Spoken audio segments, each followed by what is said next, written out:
Assalamualaikum warahmatullahi wabarakatuh. Perkenalkan, nama saya Amdika Frisa, mahasiswa Universitas Siber Asia dengan NIM 2403 0102 0821. Pada kesempatan kali ini, saya akan mempresentasikan akuntansi keuangan lanjutan 2 terkait dengan translasi mata uang asing, transaksi derivatif, dan pelaporan interim sesuai dengan UTS pada periode kali ini. Nah, konsep dasarnya untuk translasi mata uang asing itu adalah proses mengkonversi laporan keuangan entitas asing atau dalam mata uang fungsional ke dalam mata uang pelaporan perusahaan. Misalkan perusahaan Indonesia menggunakan mata uang rupiah untuk pelaporan perusahaan, tapi mereka ada menggunakan transaksi yang menggunakan USD, Singapura dolar, ataupun Japanese yen, dan lain segala macamnya. Jadi, itu harus dikonversi terlebih dahulu.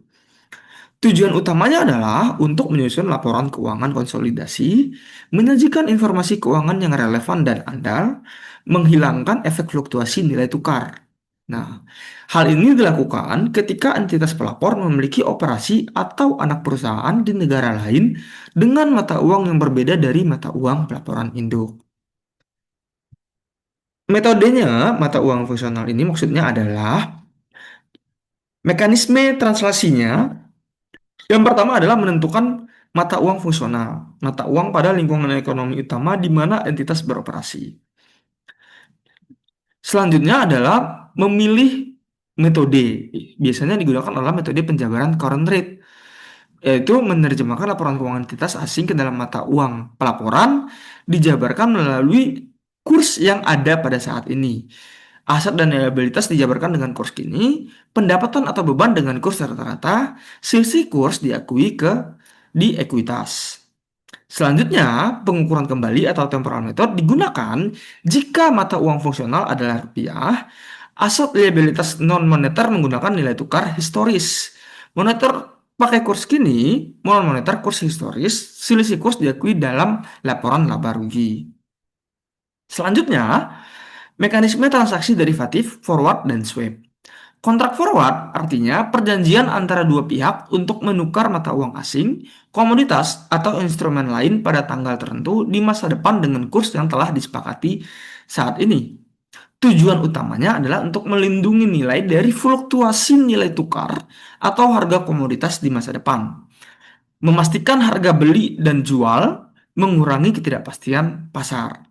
Sedangkan untuk kontrak swap adalah kontrak kesepakatan antara dua pihak untuk menukar arus kas atau instrumen keuangan lainnya berdasarkan ketentuan yang disepakati.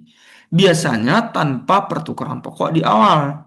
Penerapan dan mekanismenya adalah dengan manajemen risiko tingkat bunga atau mata uang, mengoptimalkan struktur pembiayaan dan eksposur pasar, dan membutuhkan kontraparti yang sesuai untuk kesepakatan. Nah, konsep pelaporan keuangan interim. Berdasarkan PSAK 3 yang kini diatur melalui PSAK 234, laporan keuangan interim itu menyajikan atau menyediakan informasi mengenai kondisi terkini perusahaan untuk periode kurang dari 1 tahun penuh. Tujuannya untuk memberikan informasi tepat waktu tentang kemajuan investasi, risiko, dan potensi pertumbuhan perusahaan. Nah, laporan keuangan interim ini bisa disajikan bulanan, triwulanan, ataupun semesteran, sehingga informasi finansialnya lebih up to date dan lebih ringkas daripada laporan tahunan. Nah, karena ini bersifat interim atau sementara, temporal, jadi laporannya itu lebih singkat dan memungkinkan untuk pengambilan keputusan yang lebih cepat. Konsep dasarnya itu menganut pandangan integral, prinsip akuntansinya sama dengan prinsip akuntansi laporan tahunan, membutuhkan estimasi dan pengukuran yang konsisten.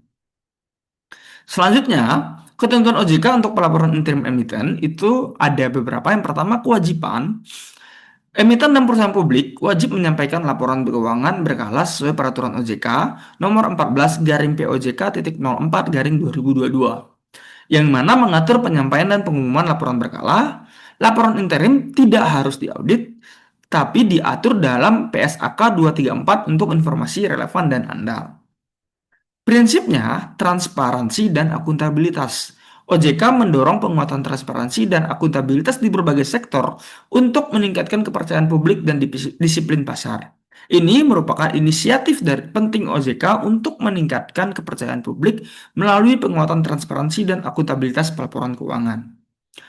Laporan keuangan interim ini disiapkan secara berkala mengikuti standar akuntansi untuk memastikan relevansi dan keandalan informasi. Jadi, poinnya adalah poin kunci transaksi mata uang asing itu harus memahami metodenya, current rate, dan temporal, termasuk dengan analisis dampak fluktuasi kurs terhadap laporan keuangan. Sedangkan peran derivatif dalam pengelolaan risiko digunakan derivatif untuk melindungi dari risiko kurs, harus memahami akuntansi untuk melindungi nilai yang tepat. Pentingnya pelaporan interim dan regulasi OJK itu untuk transparansi penting bagi investor dan untuk menjaga integritas pasar dan perlindungan investor. Sekian yang bisa saya sampaikan pada kesempatan kali ini. Kurang lebihnya saya mohon maaf. Selamat sore. Assalamualaikum warahmatullahi wabarakatuh.